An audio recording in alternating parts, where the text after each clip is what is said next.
വർക്കല ബീച്ചിലെ floating bridge അപകടത്തിൽ tourism വകുപ്പ് ഡയറക്ടർ ഇന്ന് റിപ്പോർട്ട് സമർപ്പിച്ചേക്കും. ലൈഫ് ഗാർഡുമാരുടെ മുന്നറിയിപ്പ് കരാർ കമ്പനി അവഗണിച്ചതാണ് അപകടത്തിന് കാരണമെന്നാണ് റിപ്പോർട്ടിൽ എന്നതാണ് സൂചന.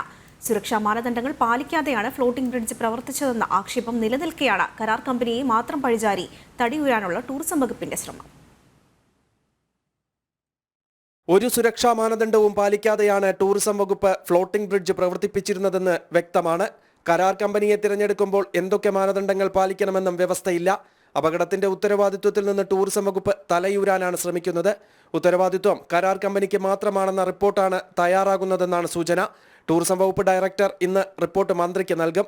റിപ്പോർട്ട് പരിശോധിച്ച ശേഷം നടപടിയെക്കുറിച്ച് ആലോചിക്കുമെന്നാണ് മന്ത്രി മുഹമ്മദ് റിയാസ് പറയുന്നത്. റിപ്പോർട്ട് കിട്ടട്ടെ, എന്നിട്ട് ഞാൻ ആദ്യം തന്നെ ഒരു അഭിപ്രായം പറഞ്ഞാലേ മോശം. റിപ്പോർട്ട് കിട്ടി കാര്യങ്ങൾ പരിശോധിച്ച് പോകാം. നേരത്തെ തന്നെ ഇത്തരം സംവിധാനങ്ങൾ എല്ലാവിധ ടെക്നിക്കൽ കാര്യങ്ങളും നടത്തണമെന്ന് നിർദ്ദേശം നൽകിയിട്ടുണ്ടായിരുന്നു. അപ്പൊ ഇനിയിപ്പോ റിപ്പോർട്ട് കിട്ടി അതിന്റെ കാര്യങ്ങൾ പരിശോധിച്ച് മുന്നോട്ട് പോകാം. അതിലൊന്നും വേറെ പ്രയാസമില്ല. അപ്രതീക്ഷിതമായി എത്തിയ വലിയ തിരയെക്കുറിച്ച് ലൈഫ് ഗാർഡുമാർ നൽകിയ മുന്നറിയിപ്പ് കരാർ ജീവനക്കാർ അവഗണിച്ചു. ഇതൊക്കെയാണ് അപകട കാരണമെന്നും റിപ്പോർട്ടിലുള്ളതായി സൂചനയുണ്ട്. DTPC, adventure tourism promotion society എന്നിവരുമായി ചർച്ച ചെയ്താണ് റിപ്പോർട്ട് തയ്യാറാക്കിയിരിക്കുന്നത്. ജനം, തിരുവനന്തപുരം.